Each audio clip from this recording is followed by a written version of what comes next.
city. DC, that's where I'm from. 1130 Podcast. Dre and Willsy is the one. Let's get it. Yeah. Who with me? Let's get it. Yeah. Who with me? Yeah. I'm from the city. DC, that's where I'm from. Let's get it. 1130 Podcast. Dre and Willsy is the one. He the one, nigga. So let's get it, baby. He the one. With me. So Yo, what it do, everybody? It's your man Dre, aka Dre on Wheels. Y'all already know what it is, man. Welcome back, you guys, to the 1130 Podcast. What's good, everybody going out there? Appreciate you guys joining me back here for another episode of the podcast, man. Good morning. It is Wednesday. I hope everybody Wednesday is going great. It's going nice. Good morning, good night, good afternoon to all my listeners all across the world, man.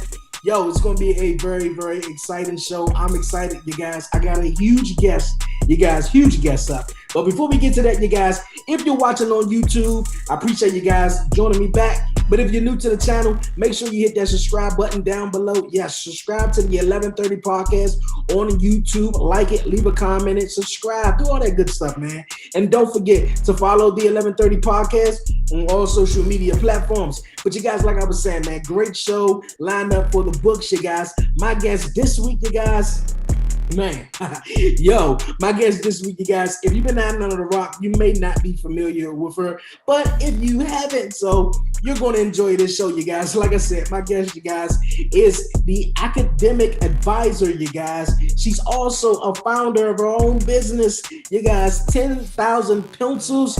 Yes, Brittany Wagner, you guys. Yes, she starred in the Netflix series Last Chance U, Part 1 and Part 2 of East Mississippi. Yes, yo, that was my favorite two parts of the show, you guys. She's going to be joining me here, chopping it up on the show. It's going to be great, man. Before we get to that, I want to shout out my guests who was on last week, Luke and Chris from the Denway Podcast.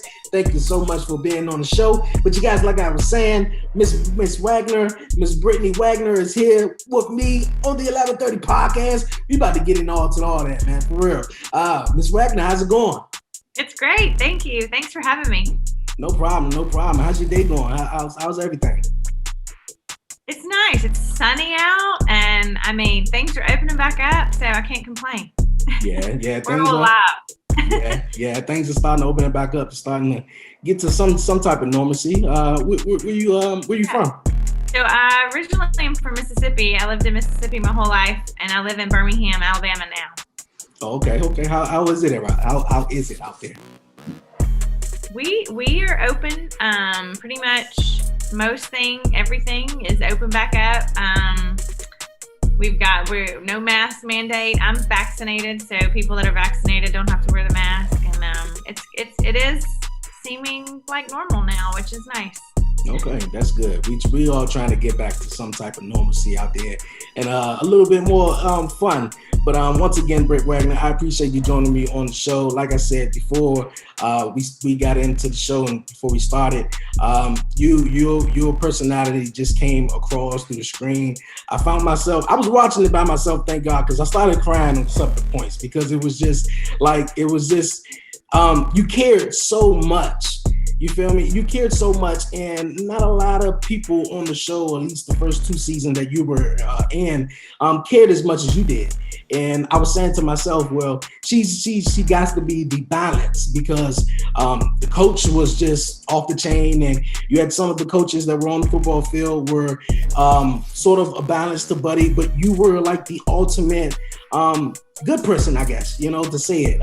Everybody was just crowded in your classroom. It's just, like I said, you just cared a lot. I want to get to know you, and you're going to talk about everything as far as your books and all that, and of course the show. How did you get to become, the wonderful teacher and professor, academic advisor that you are today? How did you get to where you at now? I don't think there's like a magic potion or like a magic wand that got me here. I think a lot of it was lessons that my parents instilled in me at a young age. I was raised to always be aware of other people and raised with the awareness that everyone didn't live like we lived and we didn't live like everyone else lived, and that was okay, and that you needed to just have a tolerance and an awareness for others, whether they were like you or not. And so I think that was really the kind of foundation of just why I was the way that I was.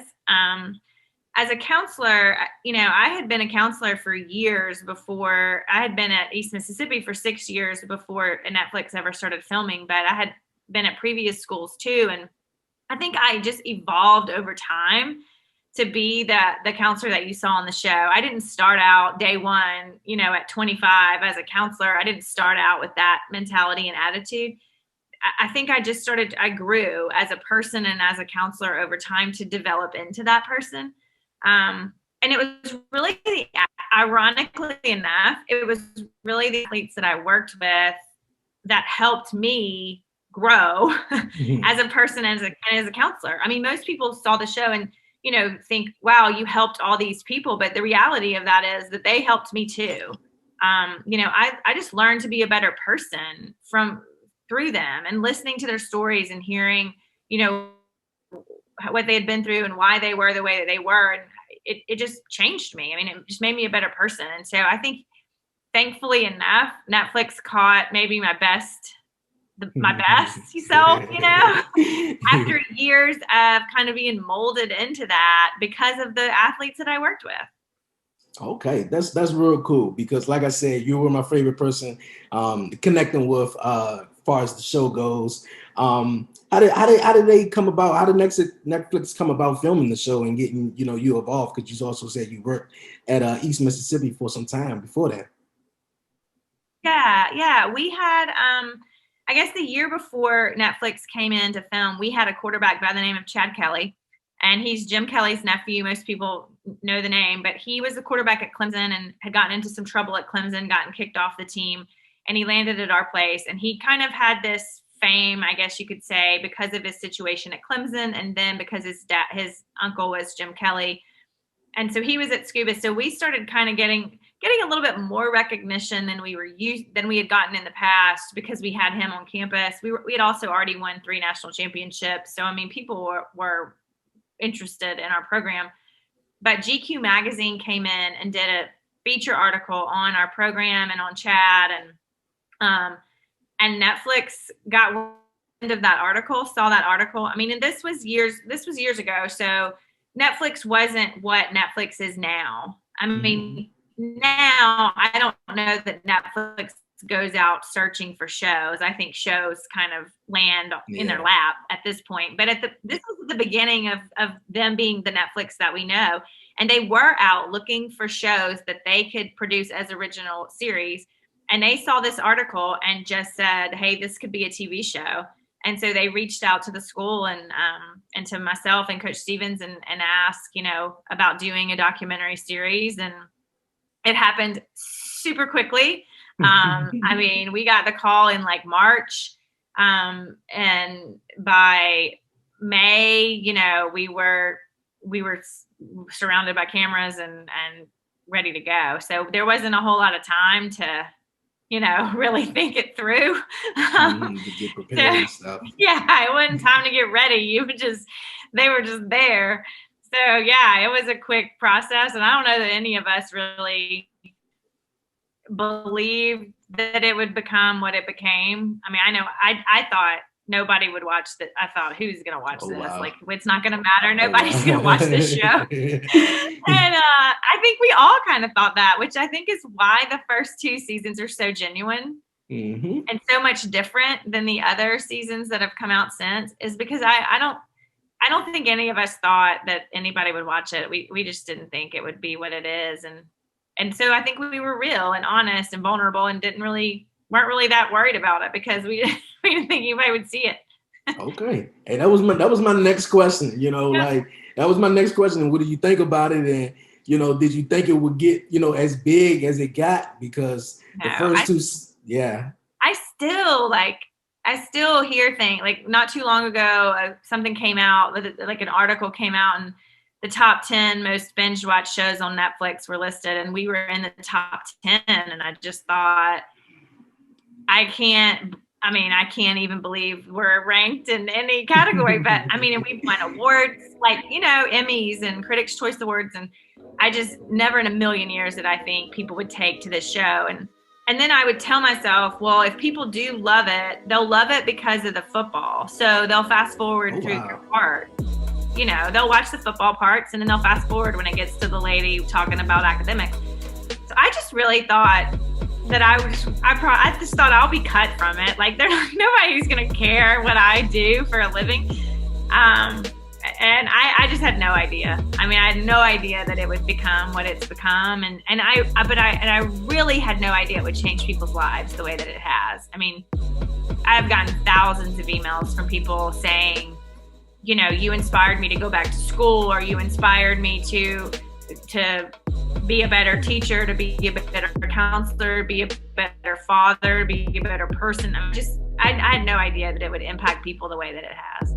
Oh, wow. That's so amazing. Because when I ran across the show so many times on Netflix, and not just, you know, when you're looking for something on Netflix and you just see a show, but you just bypass it. And just one day it was just like, okay, let me just watch this. First couple of minutes got me intrigued because they were talking about the whole big fight and all that, you know, they got in. So I was like, okay, cool. But, you know, besides the football, okay, yeah, you got me in the football, but it was you, you know, the whole fact that it just reminds me when I were in class, or, you know, I go to school and you got that lovable counselor or, you know, academic advisor where 10 people was just all in their office, just chatting with them. You know, it was just so cool.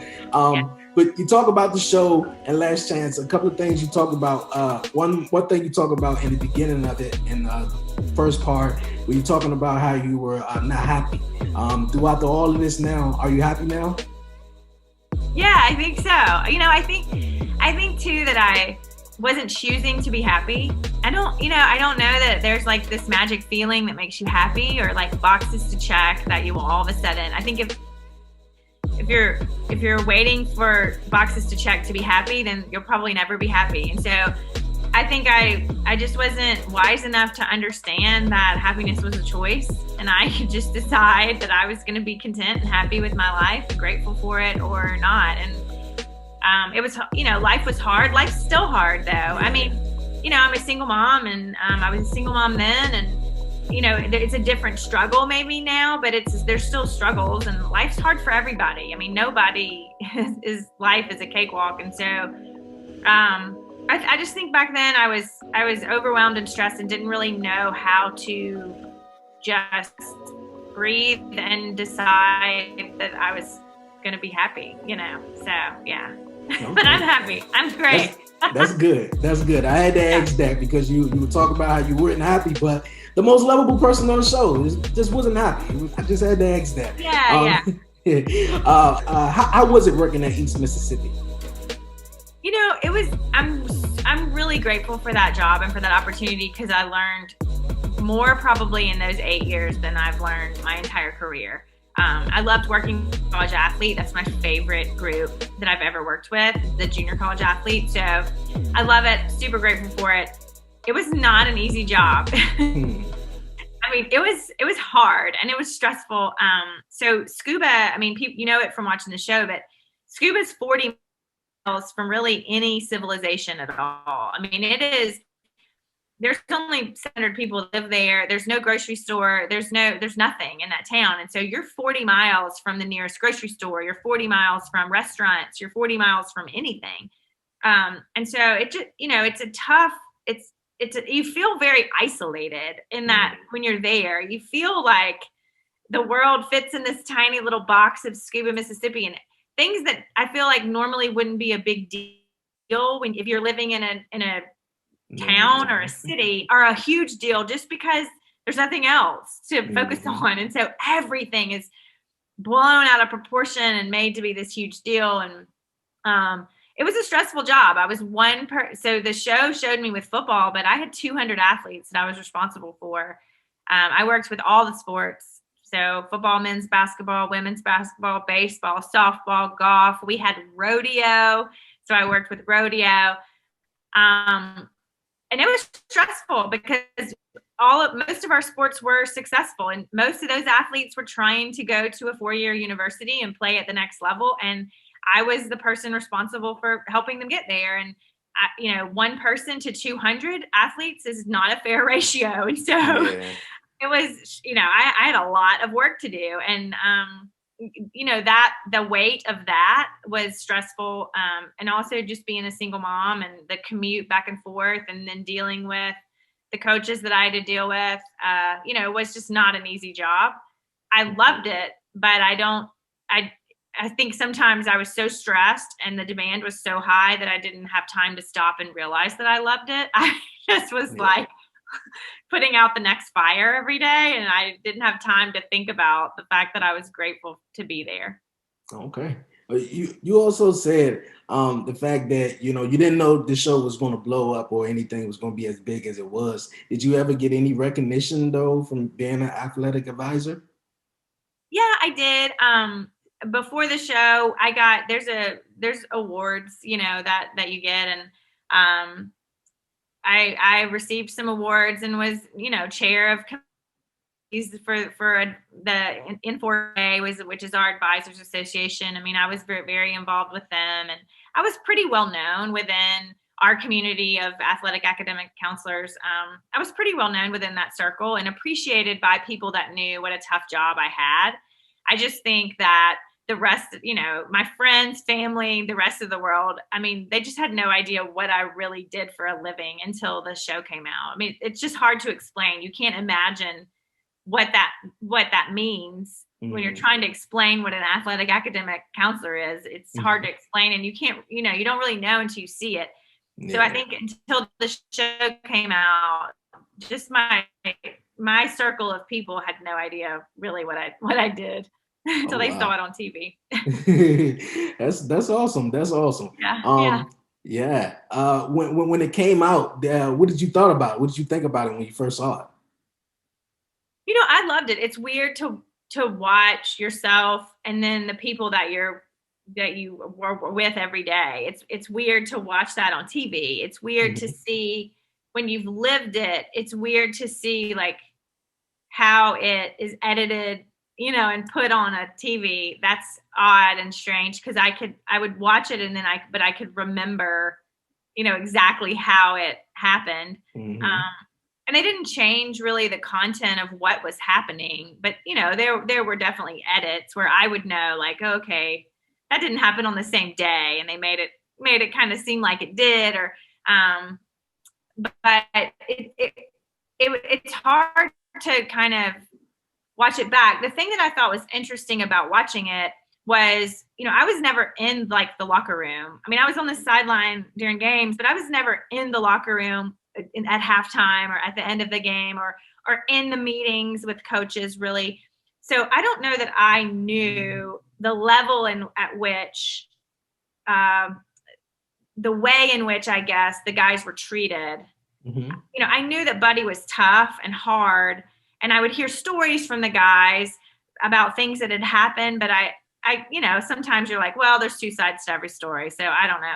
But then when I saw it on TV, I thought, oh, wow, like I had no idea that it was that the things that were being said, or that I just had no idea that it was at the level that it was until I watched the show. And then it kind of made me, I wish I had known a little bit more, because it kind of made me feel like God, there were certain guys that maybe if I had known how they were being picked on, maybe I could have helped a little bit more, but I didn't know. And so, yeah, I mean, but look, I think it's fantastic. That show's fantastic. I mean, the producers, the editors, the way they put it together. I mean, it's fantastic. The music, the whole thing. Like, I don't know how they do it. I don't know how they film for that long and then piece it all together and make it a story like that. I mean, there's some super talented people behind that show for sure.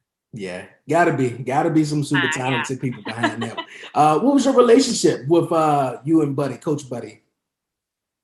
We had been together for the whole time. So when we started filming the show, we had already been together for 6 years, and then I after my 8th year there. So we were together for 8 years, and that's a long time, and any relationship, friendship, romantic relationship, or working relationship, after 8 years, you got some beef, you got some skin in the game here. And so it wasn't all sunshine and rainbows with us. I think our relationship started out very good. And then over the years, things happened and it didn't end well.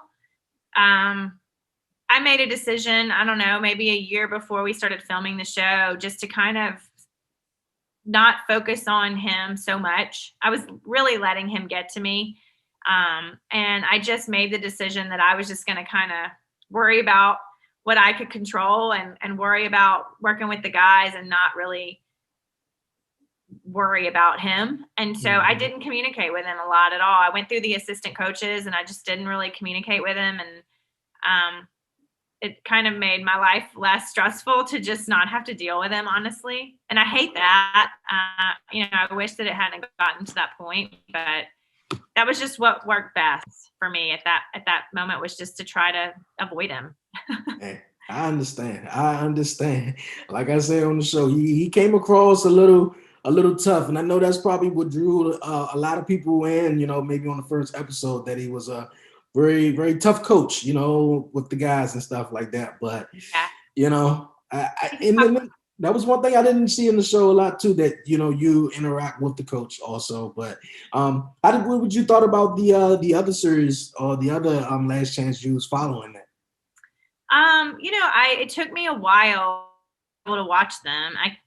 I watched ours obviously right off the bat, and I've watched it several times. And then when it got to the next season where they were in Indy, I tried to watch it and I just couldn't. It was weird, and I could relate too much, and it was just too hard for me to kind of watch. So I stopped it, and I waited years before I tried to watch it again. And yeah, I just couldn't do it. And I'll tell you, I like the basketball. I just finished the basketball one, the most recent one. I loved it. It's probably been my favorite since ours. I don't know. I liked the coach. I liked the storyline of the players. I think they kind of got back to focusing more on the players, which I like. I felt like the one at Kansas focused too much on the coaches and the coach, and I just couldn't connect. I couldn't find myself connecting with anybody on those seasons. The California one I liked. I felt myself connecting with some of the players and their stories, and really wanting to fix that system, that California system, the fact that they don't have scholarships and housing. And I just, like, that whole thing made me sad for them. But I guess of all of them, other than ours, I think the basketball one's been my favorite so far, actually. Yeah, I think the basketball one. I like that one also. I really do. Speaking of the players and everything, do you keep up with some of the students? I gotta say, Oli was one of my favorite ones. He was just so entertaining. DJ Law was another one, but always came to your office, But to say his class was dropped or looking for a pencil, just do you keep up with any of these students or guys? Yeah, I do. Social media helps because we're friends on all the social media networks, so I can keep up with them and just where they are and what's going on in their life through that. There's a handful of them from the years that I still communicate with pretty regularly. Ollie's one of them. Dakota Allen and I still communicate pretty regularly. So yeah, I do. I mean, that's kind of the hardest part, I think, of the job, is that you are with them every day and you're involved in their daily life for 2 years or more or longer, and then they leave and somebody else fills your role. And so over time you don't hear from them as much, and you kind of fall out of the radar for them. And that's just kind of the sad part, because they become like your kids, and then you don't ever want to let them go or see them move on. And so yeah, I still talk to some of them, not as much as I would want to, though, honestly. Okay. Nah, I don't think no one would ever take your role, though. I don't think no one would ever take I don't know. So you guys, man, I appreciate everybody who's joining me here on the podcast this week, man. It's been an awesome show, man. Really awesome show. But you guys, I got to take a quick commercial break here on EB Radio and YouTube. You dig? Don't go nowhere, you guys, for real. Got an awesome guest, man, from The Last Chance U, Miss Wagner, Brittany Wagner here, chopping it up with your man Dre, aka Dre on Wheels, man. Yo, man, don't go nowhere. You're listening, you're watching to the 1130 podcast, you dig? Women. Yeah, Yeah, they gon' hate, but they ain't stopping this. I'ma keep making hits. Dre and Wills, you know it ain't no copying. Was you sitting there on the carpet with us? Yeah, we knew we had some options. We blessed, we ain't got them. Welcome to Everyone has something to say, a story to tell. We make it easy to share yours. So let's talk. Regardless of your podcast setup, hit record. And from there, whether your podcast reaches 10 people or 10 million, we can help you get heard wherever listeners are. And who knows, maybe even quit your day job. But no matter who hears you, it's about connecting and sharing something from your perspective. It's about having a voice and using it without anything standing in your way. Say it all with Anchor. Nigga, what it really cost you? If we grind from the bottom, then it feel more awesome. Don't be scared of us. Just approach with caution. 1130 podcast, nigga, is you watching? I'm from the city, DC, that's where I'm from. 1130 podcast, Dre and Wills is the one. Let's get it. Yo, welcome back here to the 1130 podcast. Appreciate you guys sticking with me throughout the commercial break, you guys. Here on the podcast this week, man, I have none other than Brittany Wagner, you guys, academic advisor, you guys, counselor, the founder of 10,000 Pencils. She starred in the Netflix series /Chance You, you guys. Yes, Miss Brittany Wagner here, chopping it up with me on the 1130 podcast. This fall, are you going to be teaching at the University of Mississippi? I am teaching at the University of Montevallo, which is here in Alabama. So I taught this last year there in their business school, and I'll continue to do that. I love it. I love those kids, and just being back on a college campus feels great to me. So I'm gonna keep doing that, and hopefully they'll keep signing up for my class. Okay, that's cool. That's really cool. But you left East Mississippi though. What made you? What got the decision for you to leave? I think after filming 2 seasons of the show, and I had been there for 8 years, I just really felt like I had kind of done all I could do there. That I had, I had better. The school was better for me having been there, and I had done all that I could do, and I felt like that Netflix had given me this platform now to really change more people's lives and to tell my story globally. And so I made the decision to leave and start my own company and do the motivational speaking stuff as well. And I just thought, look, this is a once in a lifetime opportunity to have a platform like this given to me from the show, and I'm going to take advantage of it. And if people want to hear what I have to say, then I'm going to say it. Mm-hmm. And so I started the company, and for the last 4 years, that's what I've been doing, is just traveling around doing a lot of motivational speaking stuff, and then also consulting with high schools, colleges, universities, all over the country. And I've met a ton of people, and it's been fantastic. So I don't regret it for 1 second. Hey, that's awesome. That's really awesome. You spoke of doing it for the last 4 years. You're the founder of your own company, 10,000 Pencils. Can you tell my listeners about it? Yeah, so it's a consulting company where you can hire me to come out, or we've done a lot on Zoom lately, but travel to your school or your junior college or university, and I can work with either your staff, your coaches, counselors, teachers, administrators, or work with your student athletes or your students. But it's really just about teaching people how to promote academics, but promote it through relationships. I believe that students can't learn if their social and emotional needs aren't being met. So if you have a 10-year-old sitting in a classroom, but he hasn't eaten in 3 days, or he's worried about where his mother is because he hasn't seen her in 3 days, I mean, you can't expect a kid to sit in a desk, be still, and focus on a math test when they're starving, or they're being abused, or they're homeless. And I feel like, we've gotten away from really knowing our students in that way, like knowing their stories and knowing what their struggles are. And I don't think we can educate them until we help them in that way, until we feed them, until we give them a coat, until we give them a hug. I don't think we can truly educate them until we see them as human beings first. And so that's really what the company does, is we travel around and really try to preach that message to educators, to stop worrying about statistics and test numbers and scores and start worrying about the human beings that are sitting behind the desk. Mm-hmm. And I think it all works itself out when you just start seeing people for who they are. The rest will come. And so that's really what we do, and it's been awesome, and we've seen some real change in the places that we've been, and so it's been great.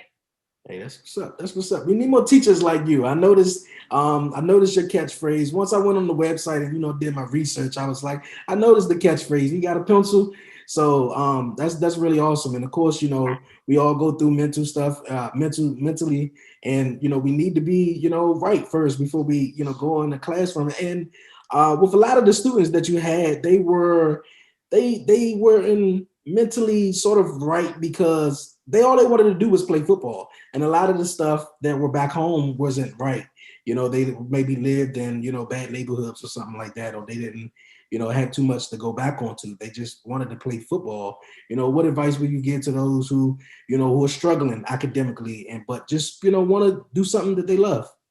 Yeah. I mean, I think, look, everybody, you define your own success. So this notion that, to be successful, you have to be playing professional football, or to be successful, you have to be a doctor or whatever, fill in the blank. I think that's what society, tells us. But I think we find our own success. And so if, I had an athlete one time that graduated and called me later and said, I don't know if you'll be proud of me or not, but I wanted to call and tell you that I have a job. I'm a truck driver. And I said, well, of course I'm proud of you. Why would you think I would be proud of you? And he's like, well, most people don't think of truck driving as like this successful career. And he said, but Miss Wagner, I have a steady paycheck and I have insurance. And the thing I love most about it is I've gotten to see the entire United States, because I drive around in my truck. And he said, otherwise, I don't know that I ever would have gotten out of Mississippi, but I've gotten to see the entire United States. And I think that's fantastic. I think that is success. And if that's, what you want to do and how you become a contributing member of society, then that's successful. And so I just think we have to look inside ourselves and what we define success as, and then go for it, And for athletes, I would say that it's, yes, pursue your athletic dreams, but also remember that you're more than an athlete. You don't have to be just an athlete. You can also do other things and be good at other things. You can be smart and be an athlete. I mean, you can do both. And so I think there's a lot of kids that grow up thinking that they're just good enough to play football. They're not good enough to do anything else. And again, that's a lie that, someone has fed them, and it's not true. You can be more than an athlete and be successful at more than one thing. Right about that. Because that's what a lot of guys were struggling with on the show. They just wanted to be in the NFL. They wanted to provide for their family and, do better and, just a better environment. But, what was displayed in their head, if, you can make it to the NFL, not everybody, make it to the NFL. Not everybody. What inspires you? What inspires me? I love hearing people's stories. I think other people's stories really inspire me. I mean, I'm that person that during football season, I wake up at 8:00 to watch College Game Day, not to get the line numbers or hear the coaches' interviews, but I wake up to watch Game Day because I like the stories of the athletes and the behind the scenes stuff. I love hearing what other people's experiences are. And I think that I am inspired through other people's experiences. I think also, honestly, being a female in today's world inspires me. It inspires me to be, a minority in that way, and to have worked in a man's field and to have been told so many times over and over again that, I shouldn't be there because I'm a woman, and to be where I am now. I mean, that inspires me. I want little girls everywhere to know that they can do whatever they want to do. Yeah. Don't ever let someone tell you you can't do something because you're a female. You're right. You are right about that. Anything's possible. Whatever you can put your mind to, you can do it. Whatever you put your mind to, you can do it. But you guys, man, we're going to move on here on the 1130 podcast. Ms. Wagner, you also has an awesome book that is coming out called Next Chance You. Can you tell my listeners and viewers about it? Yeah, I'm so excited about it. So it comes out September 7th of this year in a couple months. I wrote it myself and I love it. I basically got so many emails from people all over the world inspired by Last Chance You and saying, if I had had you or if I had had your advice that you gave the athletes when I was in college, maybe I would be in a different situation. And so I just started thinking, well, why don't I write it all down? Like, why don't I give people that? And so Next Chance You is a book about its tools, tips, and tough love for bringing your A game to life. I mean, it's the tools and tips that I gave the guys and a little bit of that tough love that I gave the guys to really motivate people to live their best. I also don't buy into the notion that anyone's on their last chance. I think that's a lie. I think we all wake up every day with our next opportunity and our next chance to be better than we were the day before. And so the book is really about that look, you're not stuck. And life's not over. You've got an opportunity here because you woke up today. And so what can we do? What are the steps we can take to really maximize every single opportunity? And that's the book. I tell stories of athletes that I've worked with. I tell some personal stories about myself and my own struggles that most people don't know. And I hope that it really motivates and inspires people to think about themselves, their own lives, and their own opportunities a little bit differently, and just to maybe be their best self, to start over tomorrow being their best self. That's wonderful. That is wonderful. And it released, you said September 6th? September 7th. September 7th. 2021. Yep. Couple months. All right. I can't wait. Thank you. It's going to be awesome.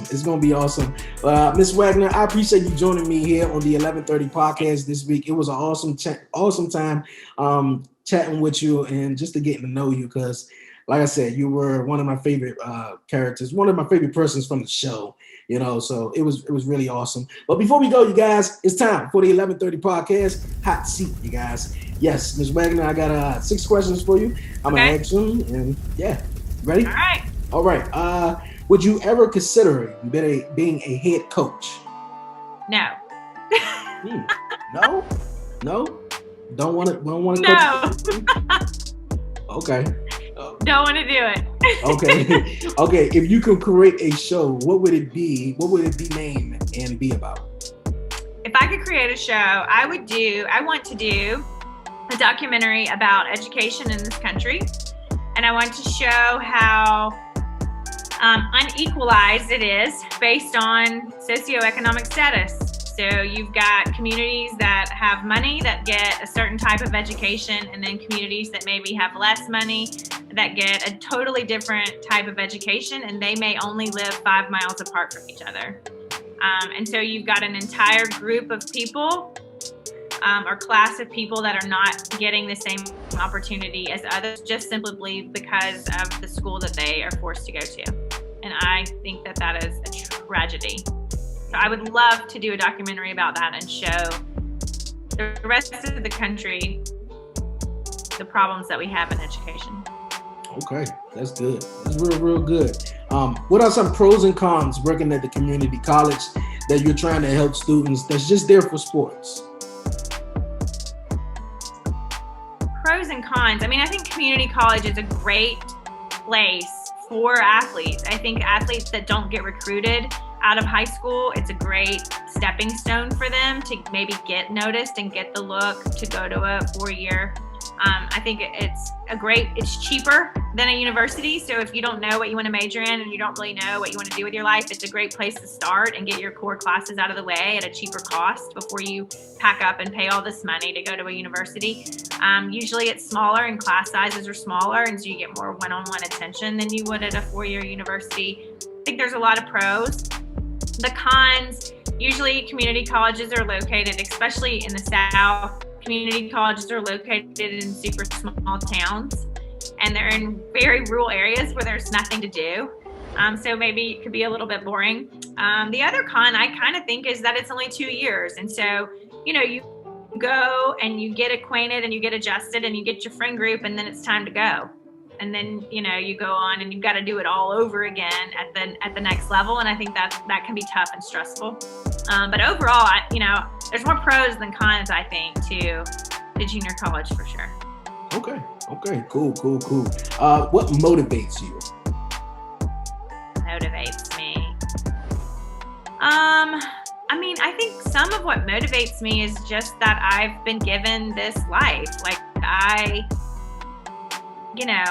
I'm just grateful for the life that I live and for the opportunities that I have. The fact that, look, there's thousands of athletic academic counselors in this country, and I'm the one. I'm one that got spotlighted on this successful Netflix show. That motivates me because that, if I was given that for a reason. And so that motivates me to do something positive with that spotlight. So I honestly just think that my life motivates me. The fact that I'm here and I have the opportunities that I have, the fact that I have this fantastic daughter that, looks to me as her role model, that motivates me. Awesome. That is awesome. If you could travel anywhere in the world right now, where would you go? Oh my gosh, there's so many. I just got back from New York City, which I love. So, how was it? Anywhere in the world, probably Ireland. I've always wanted to go to Ireland. Okay, Ireland. I've heard it's just beautiful, and I've never been there. I think maybe Ireland. Okay, how was New York? New York was great. It was opening back up. Restaurants were opening back up. There was people. It was lively. I love New York City, and I was just happy to see it kind of back to life. Yeah. Okay. All right, last one. Who do you think will win the NBA 2021 finals?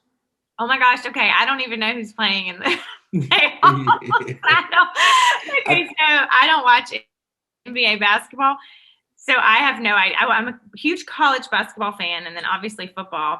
I couldn't even tell you. I feel sure. Let's see. I'm trying to think of what I've seen on talk shows. So Kevin Durant's team is still in it, I think, right? Yes. Okay, his team. I don't even know who he plays for, but I'm going with him. Yeah, the Brooklyn Nets. Hey, this is a highly favored team. My team, the Los Angeles Lakers, not in the playoffs no more, so I really don't care, I guess, no more. No, so, they lost. So they out. Britt Wagner, I appreciate you so much for joining me on the podcast this week. It was an awesome time. Before you go, any questions you have for me, any shout outs, anything you'd like to say?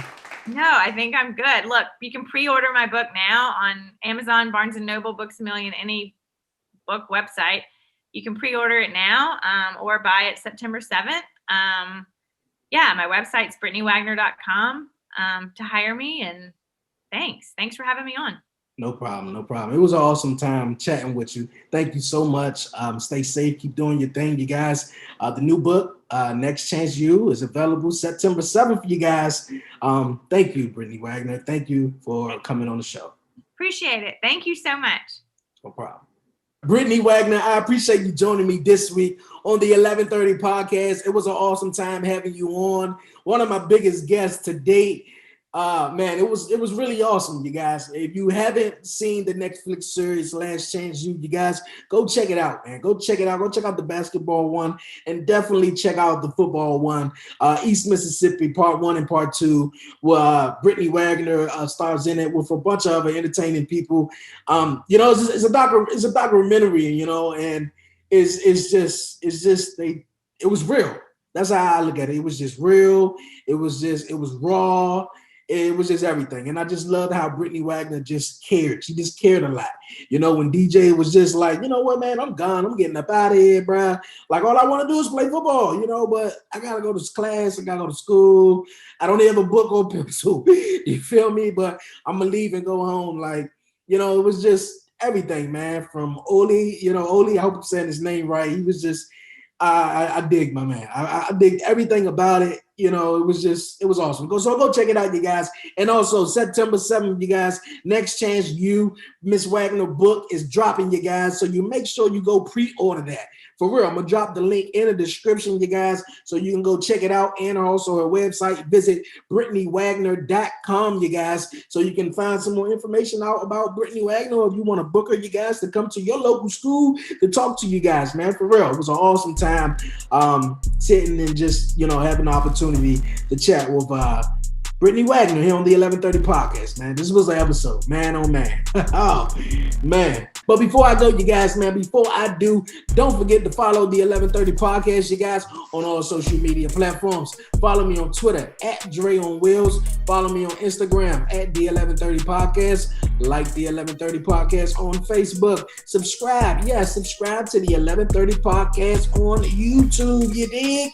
Yes, in the 1130 podcast, talk pro wrestling, you guys. If you're a wrestling fan and you dig wrestling, yo, head over to the 1130 podcast, talk pro wrestling. That's available on iHeartRadio, Spotify, Apple Podcasts, wherever you get your podcasts is at. And make sure you subscribe, like, follow, do all that good stuff, man. Leave a 5-star rating on the review on Apple Podcasts. I appreciate it so much. And if you would like to be a guest here on the podcast, email me. That's the 1130podcast at gmail.com, or just DM me on social media. You know how we get down. For real. You know how we get down. This has been an awesome show, man. You guys, man, for real, I'm not even going to bullshit you, though. I'm not even going to bullshit you. Some people who follow me on Facebook, though, they know my WTF moment sort of at the end of last week, man. It was crazy. When I was talking about the cicadas. When I was talking about the cicadas here on the podcast, man, it never fails. Whatever I talk about on the podcast, it has some way of coming up again. You know, it's just saying or validating what I was talking about on the podcast. I'm going to the store, you guys, real quick before we head on out of here. I'm going to the store. I get to the store. I look down. I'm pulling my wallet out and everything like that. And the cicada is literally sitting on my shirt. It's literally just sitting on my shirt, just staring at me like, what you say? Like, what you say, bro? Like, I heard that Smacky was talking on the podcast. Like, for real. Yeah, I downloaded the EB Radio app, sucker. Yeah, you feel me? Like, yeah, I was watching. You feel me? I hit the like button. But what you say about the cicadas? Like, real live, though. Like, I was mad. I wanted to jump so bad, but it was a couple of people in that store. And I only got one armrest on my chair right now, so I'd have probably been on the floor. But, man, like, it didn't want to move at first, though. Like, you damn cicadas, though, man. Man, but yeah, that's a WTF moment if you guys looking for one. But yo, man, this has been an awesome show. Once again, you guys, go visit BrittanyWagner.com. And also, you guys, September 7th, Next Chance You. Make sure you go pre-order it. Yo, it's your man Dre, a.k.a. Dre on Wheels. And I'm out.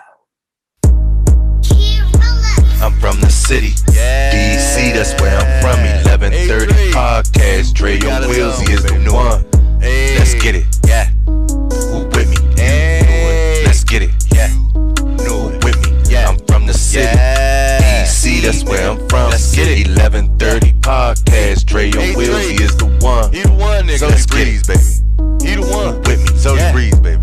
Let's get it. You with me? Yeah, they gon' hate, but they ain't stopping this. I'ma keep making hits. Dre and Wheels, you know it ain't no copying. Was you sitting there on the carpet with us? Yeah, we knew we had some options. We blessed, we ain't got them problems. Speak something that I gotta be honest. Told him he was gon' blow, and that's my promise.